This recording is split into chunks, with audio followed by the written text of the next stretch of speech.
Welcome back to Wilso's Reviews, and today I'm going to review the second installment of the Spider-Man franchise, Spider-Man 2, directed again by Sam Raimi, and also Tobey Maguire as Spider-Man / Peter Parker, and Kirsten Dunst as Mary Jane, and James Franco as Harry Osborn, and Rosemary Harris as Mary Parker, Peter's aunt, and Alfred Molina as Dr. Octopus. Now, guys, this is, I feel like, been one of the best Spider-Man films that I've ever seen.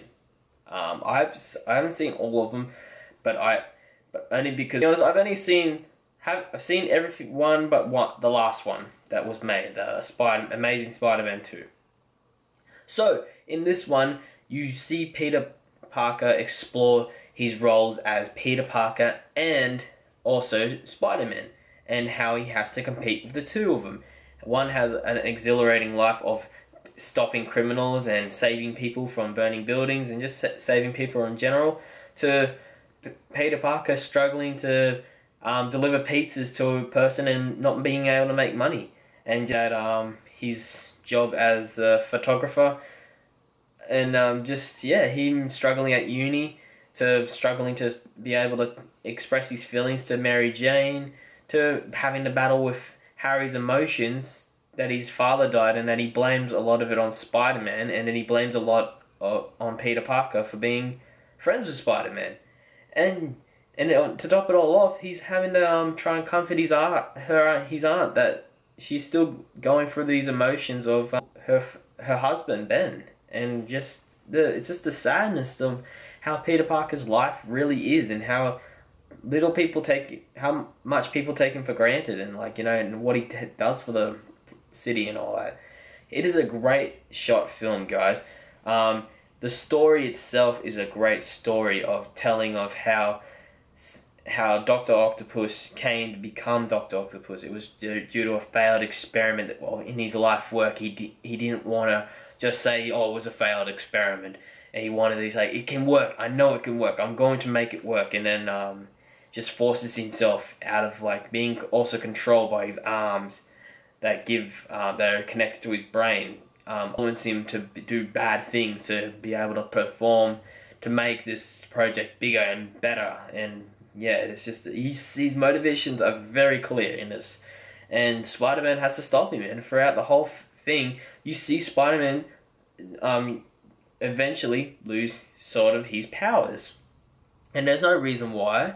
It's just at one point he's losing this motivation in himself to still be Spider-Man, because he's missing simple things like Mary Jane's play, to not being able to do good at uni, not to being there for Aunt May, and to be there for Harry Osborn, and he just feels this pressure of whether he needs to be Spider-Man, and at one point gives it up because he can't take it anymore. You see this in this film as an excellent example of the struggles of being what it takes to be a hero.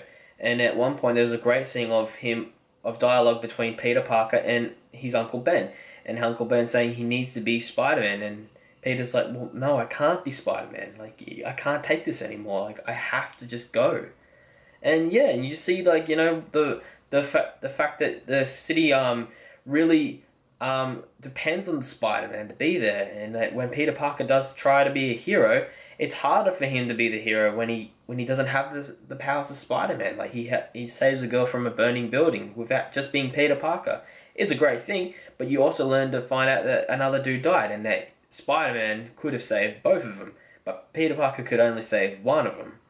And this movie, guys, it's one of those films that just takes off really well. The train scene between Dr. Ock and Spider-Man are great. The fight scenes between Dr. Ock and Spider-Man are great.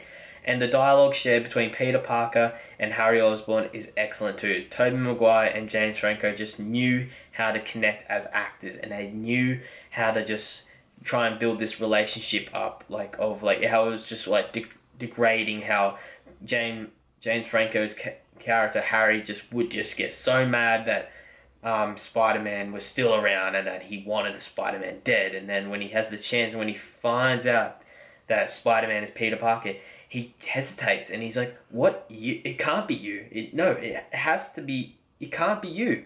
And then he finds out, like, he's like getting really mad, and it shows you a great scene in where he shows you his motivations for the next film, which we'll talk about next month. And it's a great film, guys. I loved this film. This was an excellent Spider-Man film. It was a great story. It felt like a film instead of just a superhero film, and the struggles, what it takes to be a superhero. And it was a great film. I loved it. It was one of those films that you can just watch and you think, no, that was like a really good story told in a Spider-Man film. Because it wasn't an origin story. It wasn't like a first villain story. You already established who Tobey Maguire is. You're just expanding on this character and how he gets just beaten down all the time by people. Just a great story.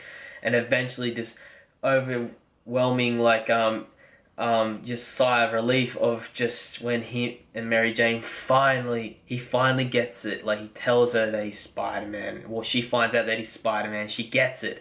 And he doesn't have to explain anymore. And you just think, oh, thank God for that. Like, they can finally, just move on. And then she actually makes that decision. Because he makes the decision that he doesn't want to be with her because he doesn't want her to be put in danger.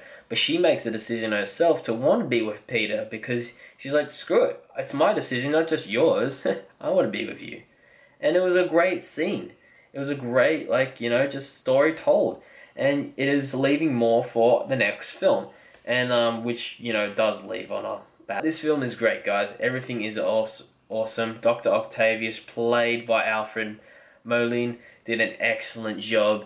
And it was a great CGI used, and it wasn't that much used, and it was very good. So I'm going to give Spider-Man 2 an 8.5 out of 10. Improvement on the first film, and is definitely a great extension on what it could have done. So it is just a great second installment. Thank you again for tuning into Wilso's Reviews. I hope you enjoy this review. If you are interested in my content, please hit a like on videos that you do like or dislike. If you really want to see more content from me, subscribe and wait for more, guys, because as I post weekly, you get more content each weekly. Thank you again, guys, and see you soon. Bye.